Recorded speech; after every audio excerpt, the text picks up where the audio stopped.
Hey everybody, I am David, and today I want to talk about Ant-Man and the Wasp. Now, if you haven't seen the movie, I want to recommend, there's going to be spoilers, and maybe you don't want to know those spoilers, so go watch the movie first, and then check out my review, or this video right after, because I'm going to spoil the end credit scene, the first end credit scene of the movie, because the second one, it's a fun little thing, but it isn't what we want to talk about. Let's talk about the first one. So here we go. I'm going to spoil it.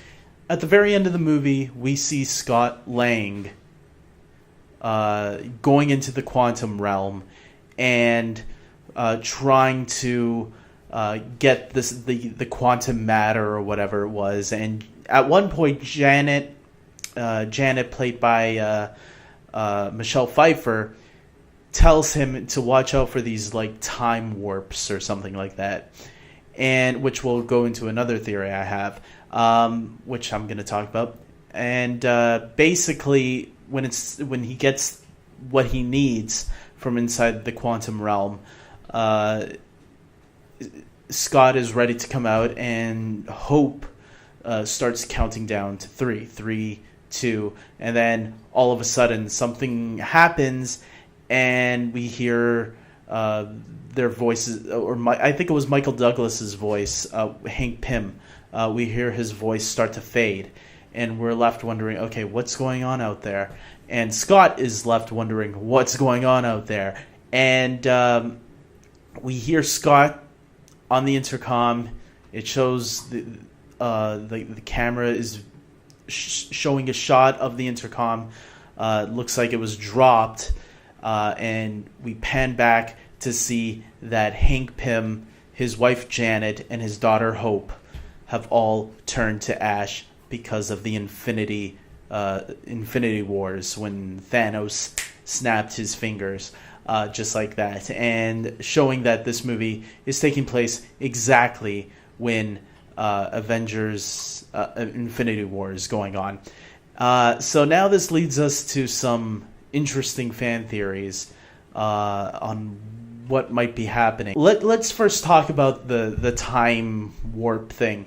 I know it wasn't called time warp, it was called something else, but I'm forgetting it right now. A lot of people are starting to put that connection. Well, it looks like maybe there's our hint to the whole time travel thing, because a lot of people were saying, why was it only thrown in there at the last minute during the end credits? Why wasn't that something that they should have learned about earlier in the film, that there were some sort of time remnants or something? And it looks like, there's been a theory about Avengers 4 that time travel might play a factor, because Captain America, Chris Evans, was seen in his old Captain America outfit. Loki was seen. There were shots of Loki being arrested again, just like at the end of Avengers, but reshot for some reason. Some of the actors were back in their old suits. So what is going on there? And this might be the first movie clue, the first clue in the movies that, hey, time travel might happen in Avengers 4. So that's something interesting to keep an eye out for. Maybe Captain Marvel will go more in depth with that stuff. Who knows? I know she's more space-based. Like, her character is more based in space. But who knows? I heard she has some sort of connection to the quantum realm. I'm not the comic book expert, so I'm not too sure on that. But we'll see. And then finally, the whole snap thing. This leads us wondering what the heck is going to happen to Scott now, because Scott is trapped in the quantum realm. So how are they going to get Scott out? I do have a theory, and here it is. I think Wong is going to be the one to get Scott out of the quantum realm. It just makes sense. Who else can go in there? Doctor Strange is gone, so he can't. But Wong is still around, and they can easily go. The Avengers that already met him can say, hey, you know what, we need your help. Do you have any idea? Maybe he mentions the quantum realm, opens it, and that's where they find Scott. Or maybe Scott finds a way to get out of there himself. After all, he's been in there once, and he's gotten out of there before. But before he had those devices that could grow him out. Now it looks like they didn't give him some spares because he doesn't have that this time, because he thought he was going to get out the easy way with Hank and Hope and Janet bringing him back out, but that didn't happen. So I don't know. I'm going to stick to Wong. I think Wong is going to bring him out of there. Either that or Shuri, Bruce, and Tony are going to team up together and figure out a way to hack into the quantum realm somehow. I don't know how they would do it. Wong is the better option, in my opinion. That's the one that makes the most sense.